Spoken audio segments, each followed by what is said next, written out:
తాకట్లో ఉన్న బంగారాన్ని విడిపించి ఆ రోజున మార్కెట్ ధర కట్టి మిగిలిన డబ్బును మీకు అందిస్తుంది కొమ్మూరి గోల్డ్.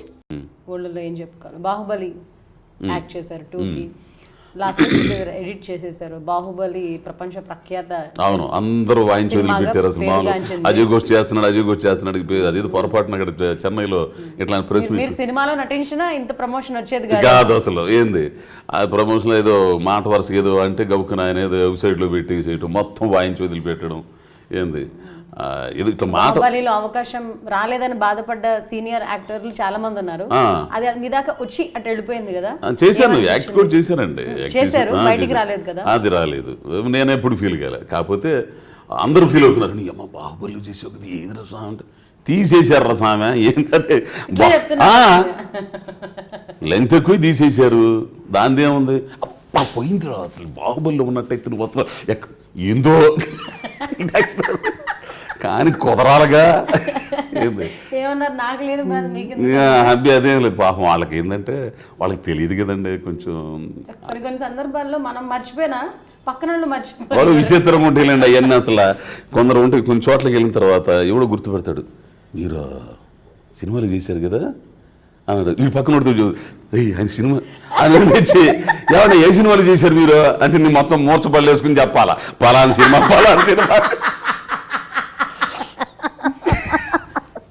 ఇప్పుడు ఆయన ఎవరు సినిమా చూడడు, ఈడు చెబుతాడు ఏ సినిమాలో రా అని అడుగుతాడు, పలానా సినిమాలో రా. అది నేను చూడలేదు, ఇంకే సినిమాలో ఉండరు. ఇవన్నీ అట్టుంటాయి అంటే గుర్తుపెట్టి చెప్పేస్తారు. అసలు బలి విచిత్రంగా ఉంటాయి అసలు. మళ్ళీ నేను మామూలుగా ఇట్టానే ఉంటా, ఆయన ఈయనేంది ఎట్టుంటాడు సినిమా కాదేమోరా. నేను మామూలుగా కృష్ణ ఎక్స్ప్రెస్ జనరల్ బోగి ఎక్కి వెళ్తుంటా, ఓ సింగిల్ సీట్ చూసుకుని కూర్చొని పేపర్లు చదువు పుస్తకాలు చదువుకుంటూ వెళ్తారు. చూస్తారు ఈయన బలి కొట్టి విచిత్రంగా.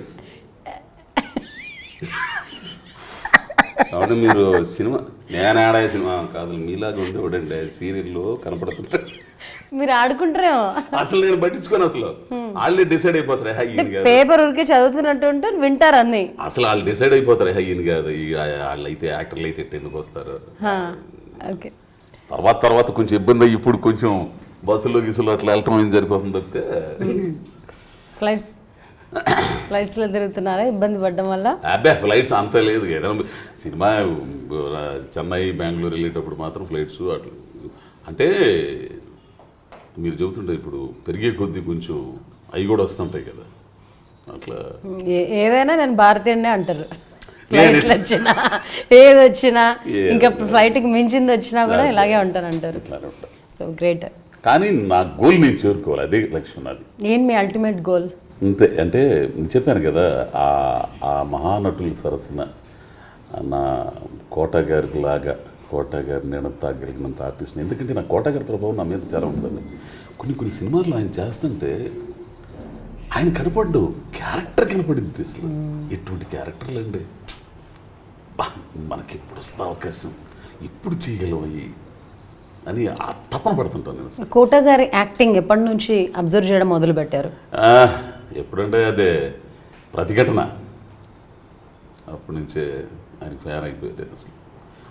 మీకు బాగా నచ్చి మీ మనసుకు హత్తుకున్నటువంటి సంఘటన ఏదో? చాలా మంది ఉన్నారు కదా ఆర్టిస్టులు, సీనియర్ ఆర్టిస్టులు. గణేష్ సినిమాలో తిరుపతి స్వామి గారు ఆయన లేరు, చనిపోయారు పాపం. ఆ సినిమాలో ఆయన క్యారెక్టర్ హోమ్ మినిస్టర్, ఆరోగ్య శాఖ మంత్రి క్యారెక్టర్ ఎంత గొప్పగా చేస్తాడు. ఎన్ని వేరియేషన్స్ ఉంటాయి. నటుడికి కావాల్సింది నేర్చుకోవాలి, వాళ్ళందరం చూసి నేర్చుకోవాలి. అసలు మనదైన స్టైల్లో వాళ్ళలాగా చేయటం కదా, మళ్ళీ మనదైన స్టైల్లో మన దాంట్లో మనం చేయగలగాలి. అట్లా నాకు ఆయన అంటే బాగా విపరీతమైన అభిమానం. చాలా మంది ఆర్టిస్టులకి కోటా గారు లాగా ఒక గాడ్ ఫాదర్, ఒక రోల్ మోడల్, ఒక ఐకాన్ ఉంటారు. వాళ్ళని చూస్తూ వాళ్ళని ఇమిటేట్ చేస్తూ మెల్లమెల్లగా వీళ్ళ స్వతహాగా ఉన్న క్వాలిటీస్ని కూడా ఇంబైబ్ చేసుకుంటూ వెళ్తుంటారు, లాస్ట్కి ఒక పేరు తెచ్చుకుంటారు. అట్లా మీరు కోటా గారి క్యారెక్టర్స్కి ఇన్స్పైర్ అయ్యి ఆయన ఇమిటేట్ చేయడం మొదలు పెట్టారా కెరియర్ బిగినింగ్లో? అట్లేం లేదు, నాకంటూ నేను చేసుకుంటా. అయితే ఆయన ఇన్ఫ్లుయెన్స్ ఉంది. అసలు హస్కీ డైలాగులు కానీ కొన్ని డైలాగులు ఎయిర్తో చెప్పే డైలాగులు కానీ ఇవన్నీ ఎట్లా చెప్తారు, ఇవన్నీ కూడా నాకు టీవీలో పనిచేసేటప్పుడు పెద్ద ఆర్టిస్టులతో పనిచేసేటప్పుడు అవన్నీ బాగా అబ్జర్వ్ చేసేవాడిని. బాగా ఇది అంటే ఎందుకు అడిగానంటే చాలా మటుకు మన అభిమాన హీరోలను ఎక్కువగా చూడడం వల్ల ఇమిటేట్ చేస్తాం, మనకు తెలియకుండానే ఇమిటేట్ చేస్తాం కెమెరా ముందు. ఇమిటేట్ చేయనోడు ఆర్టిస్ట్ కాడండి ఎప్పటికి కూడా. తర్వాత తన ఇదేంటని తర్వాత చేసుకుంటారు. మీరు అన్నారు ఆబ్వియస్ గోల్ వాళ్ళ సరసన అంత పెద్ద నటుల సరసన చేరాలని. అంత కాకపోయినా కొంచెం ఓకే, అందులో ఎంతో కొంత పర్సంటేజ్ గొప్ప అంబిషన్ ఉంది, నాకు ఆ స్థాయికి వెళ్ళాలనుకుంటున్నాను అన్నారు కదా. చాలా మటుకు మన టాలెంట్ని మెజర్ చేయడంలో, అంటే ఈయన బాగా చేస్తారు ప్రశంసలు రావడంలో, అప్రిసియేషన్లో కానీ ఒక అవార్డు వస్తే ఓకే గుర్తిస్తారు ఇంకా బాగా మీ పాత్రను కానీ మీ కెరియర్ గ్రాఫ్ని కానీ. లేకపోతే ఇప్పుడు మనం ఈ వ్యూస్ కానీ లేకపోతే దానికి ఇచ్చిన రివ్యూ కానీ సినిమా అట్లా రకరకాలుగా ఒక్కొక్క థింగ్ని బేస్ చేసుకొని డిసైడ్ చేస్తుంటారు మీ టాలెంట్ని. ప్రేక్షకులు మన్ననలు మించిన అవార్డులు ఇవ్వండి నా దృష్టిలో. ప్రేక్షకుల మన్ననలు వాళ్ళ ఈ రోజున ఎంతోమంది అంటే టెక్నికల్ పెరిగిన తర్వాత ఫోన్ల ద్వారా కానీ మెసేజ్ల ద్వారా కానీ ఇవన్నీ చేస్తుంటారు. ఓళ్ళకు పోతేనేమన్నా భలే చేసేవారు దాంట్లో ఏమాగుందరా అని జనం చెప్పి అప్పుడు మనకు తెలిసిపోయింది. ఒక్కడైతే నా కొడుకుని కొడితే బాగుండు అనిపించుకున్నారంటే మనం గెలిచినట్టుగా. ఏంది ఎప్పుడు కొడదామా అంత అనుభవించింది. నేను పాత సినిమాల్లో చూసేటప్పుడు సత్యనారాయణ గారు వస్తే కొడుతుంటే నా కొడుకుని కొట్టుకుని అరుస్తుండేవాళ్ళు. అంటే అంత ఓన్ చేసుకునేవాళ్ళు, అంత క్రూయాలిటీ కనపడేది. మిమ్మల్ని ఎవరైనా కొట్టడానికి ప్రయత్నించారా బయటికి వెళ్ళినప్పుడు? ఇక్కడ కాదు కానీ అక్కడ చెన్నైలో జరిగింది అది విచారణ సందర్భంగా. ఎక్కడ విచారణ రిలీజ్ అయింది మార్నింగ్ షోకి. అది విజయవాడది కాంప్లెక్స్ ఉంటుంది, దాంట్లో చూడడానికి వెళ్ళిన తర్వాత మార్నింగ్ షో అయిపోయిన తర్వాత లేచి నిలబడిన తర్వాత అడిచం ముట్టే అని చెప్పి కొట్టడానికి వచ్చేసేవాడు. మేనేజర్ ఏమన్నారు? అడిచిగా మూట గుండెడు కొట్టంటారా బాబు. ఓకే లేదు అడిగిరా ఎన్నా సార్ అంది మాదిరి అడిగితే ఎల్లారక ఎందుకు అట్లా కొడతారు మీరు అసలు అని నేను అడిగిన. ఓకే వాంగ సార్ సెల్ఫీ కొడుంది. కూల్ చేశారు సెల్ఫీ తోటి. ఏంటి క్యారెక్టర్ ఏంటి అందులో? తెలుగు పోలీస్ అండి, తెలుగు సిఐ విశ్వేశ్వరరావు అని. తెలుగు డైలాగ్స్ ఉంటాయి మీకు? తెలుగు డైలాగ్స్ ఉంటాయి. వావ్, తెలుగు డైలాగ్స్ ఉంటాయి. అది గుంటూరు నుంచి స్టార్ట్ అయింది ఆ కథ, తమిళకి వెళ్ళిపోయింది అనమాట. అది ఒక అద్భుతమైన సినిమా అండి అది. అసలు లాకప్ అని చెప్పేసి చంద్రన్ అని చెప్పేసి ఆటో డ్రైవర్ కథ అనమాట, నవల అది.